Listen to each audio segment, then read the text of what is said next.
बुलढाण्यात शिवसेनेतर्फे शेतकरी मेळाव्याचं आयोजन करण्यात आलेलं। यावेळी धाड येथे कृषी उत्पन्न बाजार समितीच्या नवीन इमारतीचं उद्घाटन खासदार प्रतापराव दाढाव यांच्या हस्ते करण्यात आलं। शेतमालाला भाव मिळत नसल्यानं शेतकरी चिंतेत आहेत, त्यामुळे शेतकऱ्यांच्या समस्येकडे शासनानं लक्ष द्यावं ही मागणी देखील शेतकऱ्यांनी या मेळाव्यात केली। तसंच नोटबंदीमुळे शेतकऱ्यांसमोर उद्भवणाऱ्या समस्या याविषयी देखील त्यांना मार्गदर्शन करण्यात आलं। चिपळूणमध्ये वन विभागानं रक्तचंदनाचा मोठा साठा जप्त केला। 3 ठिकाणी टाकलेल्या धाडीत वन विभागाला तब्बल 9 टन म्हणजेच 600 नग रक्तचंदन त्यांनी जप्त केला। याची किंमत भारतीय बाजारपेठेत 1.5 कोटी असली तरी आंतरराष्ट्रीय बाजारपेठेत तब्बल 10 कोटी रुपयांच्या घरात याची किंमत जात असल्याची माहिती वन विभागाने दिली।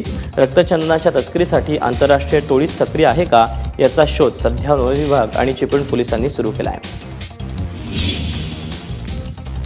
मनमाड नांदगाव रस्त्यावर ट्रॅक्टर आणि गॅस सिलेंडरच्या ट्रकचा भीषण अपघात झाला। यात 1 जण ठार तर 1 जण जखमी झाला।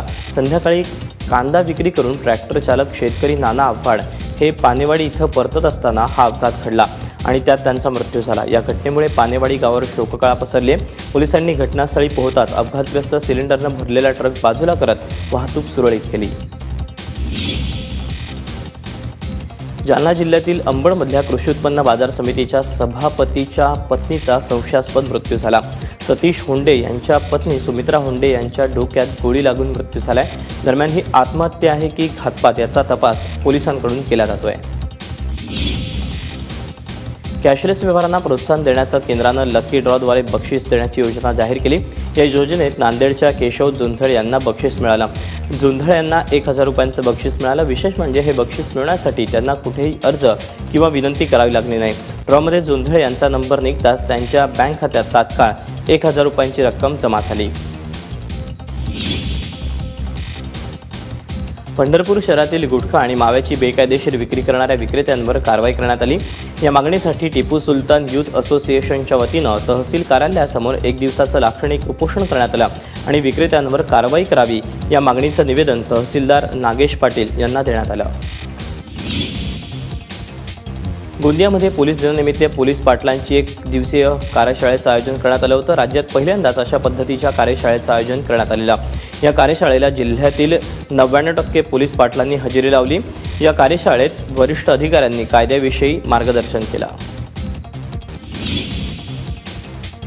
गोंदियामध्ये पोलीस दिनानिमित्त पोलीस पाटलांची 1 दिवसीय कार्यशाळेचं आयोजन करण्यात आलं होतं। राज्यात पहिल्यांदाच अशा पद्धतीच्या कार्यशाळेचं आयोजन करण्यात आलेलं। या कार्यशाळेला जिल्ह्यातील 99% पोलीस पाटलांनी हजेरी लावली। या कार्यशाळेत वरिष्ठ अधिकाऱ्यांनी कायद्याविषयी मार्गदर्शन केलं।